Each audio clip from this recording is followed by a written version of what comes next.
Welcome back to Small College Conversations. I'm Kristen Norwood, College Town. I'm joined by Justin Hay, Columbus State Director of Athletics. Justin, thanks for being on. Absolutely. Thanks for having me. Well, just about, 9 months ago, you were announced Director of Athletics there at Columbus State. I mean, talk me through it. What's the biggest challenge in moving into a role like this? Well, first off, it's just who to ask the questions. I think the new processes and getting used to a new campus when you go on is who has the process knowledge, who has the historical knowledge, who do we ask, whether it's in the business office or whether it's just in your own department.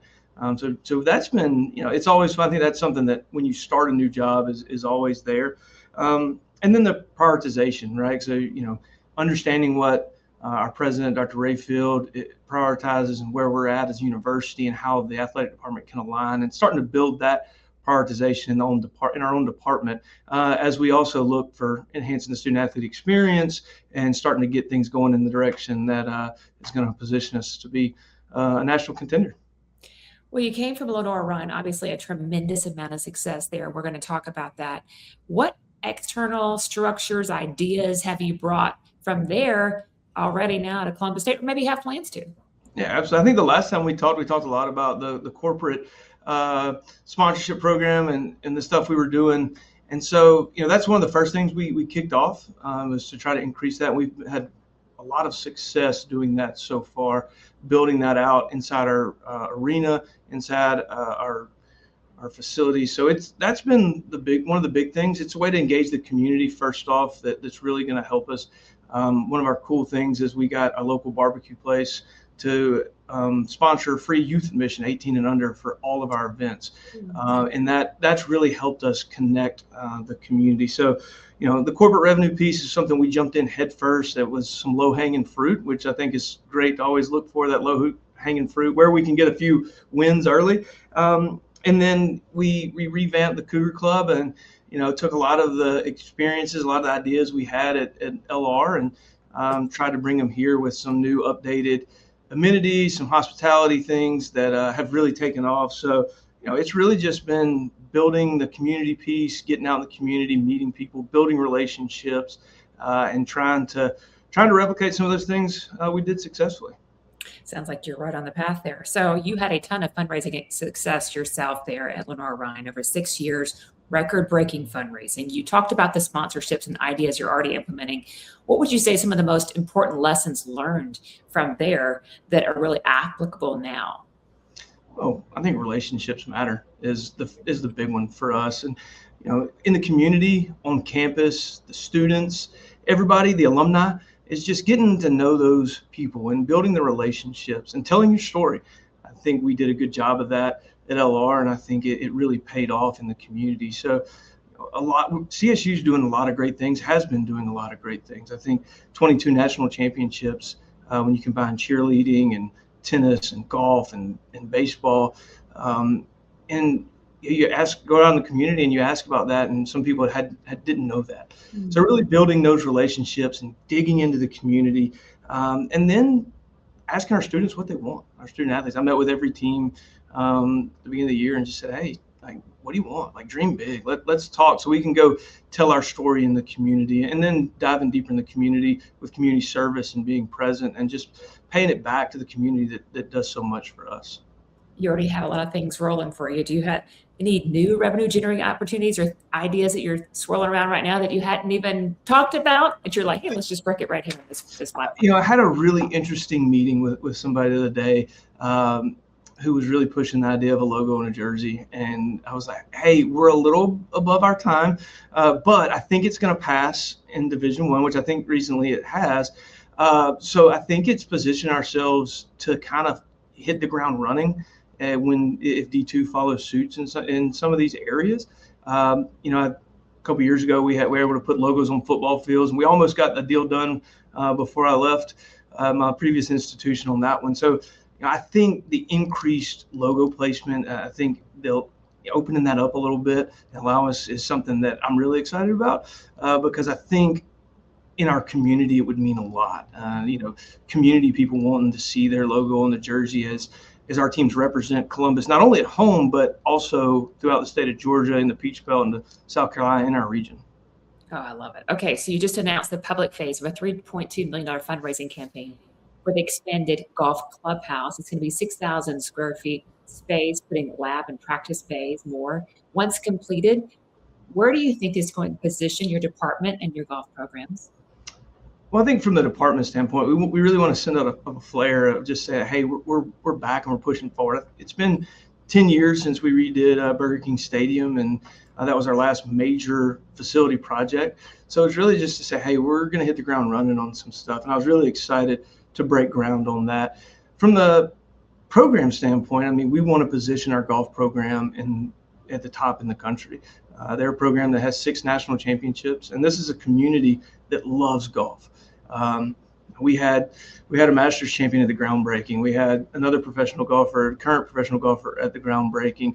This community supports golf. Obviously, this is a completely fundraised project. It was one of those things that we had people in the community that were itching to give back, and we have alumni that want to see this program explode. So, in far as positioning our student athletes and their experience and their ability to train and to recruit and retain the best student athletes, I think it's going to position us up there at the very top. So when you took this job, you realized I better have a pretty good golf game. Yeah, we're working on that. So unfortunately, my golf coaches need to focus more on their team than my inability to hit it straight. Let's talk about this now. If you think about a competitive excellence, we've seen tennis continue to flourish, successful after the Walden Tennis Center went online about a decade ago. When you think about this new golf facility, how do you kind of balance between the benefit a facility can have with the need to be fiscally responsible and be sustainable? How do you look at that? What's your perspective on that? Yeah, and I often misspeak when I say baseball's last, because the Walden Tennis Complex was the next year, so it is still about 10 years, but it was a multifaceted partnership with the city and some different people. But you're right. Balancing that, I think the first thing is donor support and who's excited and who's behind it. And then, where you want to be as a program. Is that the right place to spend the money?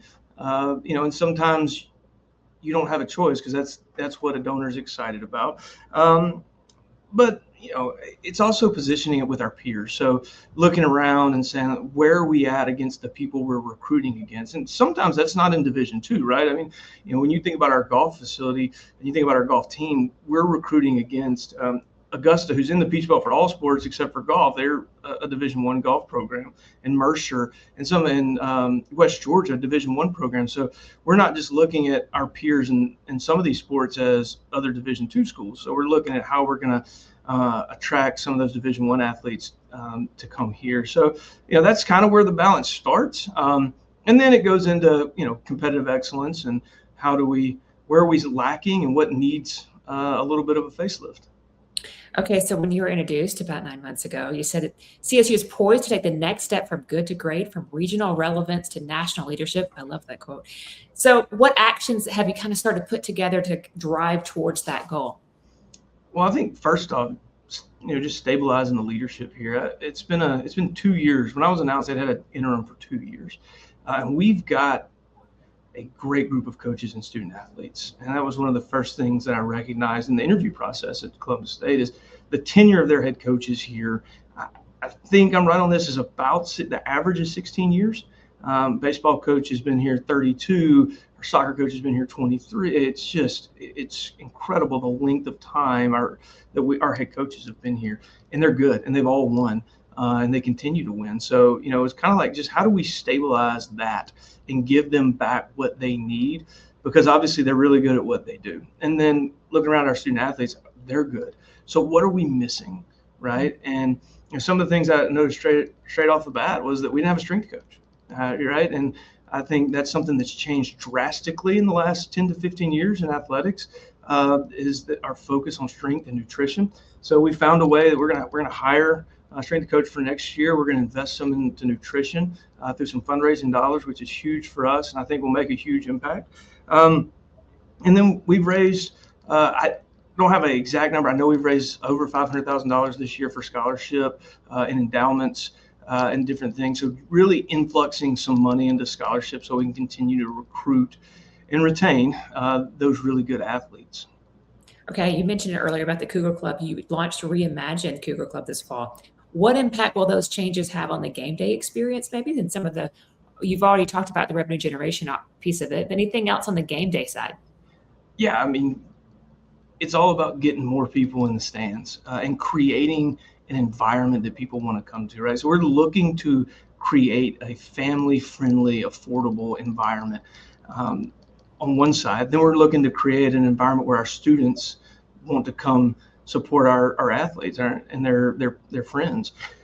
We introduced courtside seating at basketball. It has been a huge hit. We've actually had to find more seats than I originally had set out. So we sold them out and people kept coming wanting to buy them. And I'm not one to turn away $1 or $2. So I was like, you know what, we're going to go dig in the closet and see if we can find some more bench chairs and where we can steal some from to keep adding to this. And then it's just word of mouth, right? It's just that wear, share, consume of just get our brand out there. So if people have a great time, they're going to tell somebody and they're going to invite them. And I've just been asking our Cougar Club as they come enjoy these hospitality amenities, they come enjoy the courtside seating, they come enjoy the new game day experiences that we're bringing in. We brought in a DJ and doing some things that, are fun. Just tell people about us. Tell people that, hey, it's cold outside, but you know what? There's going to be a game at CSU tomorrow, and it's a really good, fun time. It's safe. Your kids can go in there and run around. Bring the family. It's affordable. We got a sponsorship, so everybody 1800 gets in free. All you got to do is buy an adult ticket, and that's kind of building. It's momentum. Once we get that momentum and that word of mouth rolling, we can start to fill up the Lumpkin Center and all our other venues as well. Yeah, you can feel your passion for the university and the program here. There's a lot going on. So last question, the biggest challenge or a couple of challenges that you're going to have to overcome in the next year to be successful? I mean, that sounds like a negative question, but there's a lot going on, and it's exciting times for you.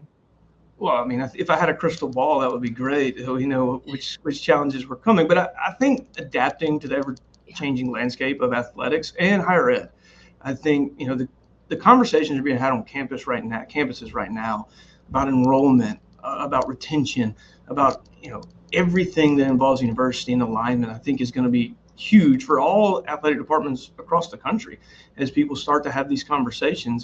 So I think that's a big one. Stabilizing our staffing and making sure we retain these good people that we have, and then where can we build, and where's the most important place to put our resources right now. I think, raising money is great. Then you have to start figuring out where you're going to spend it and what's the best use of your funds. And so we're asking our student athletes, we're talking to people and trying to figure that out. Justin, it's been a joy to get to talk to you again. Continued success there.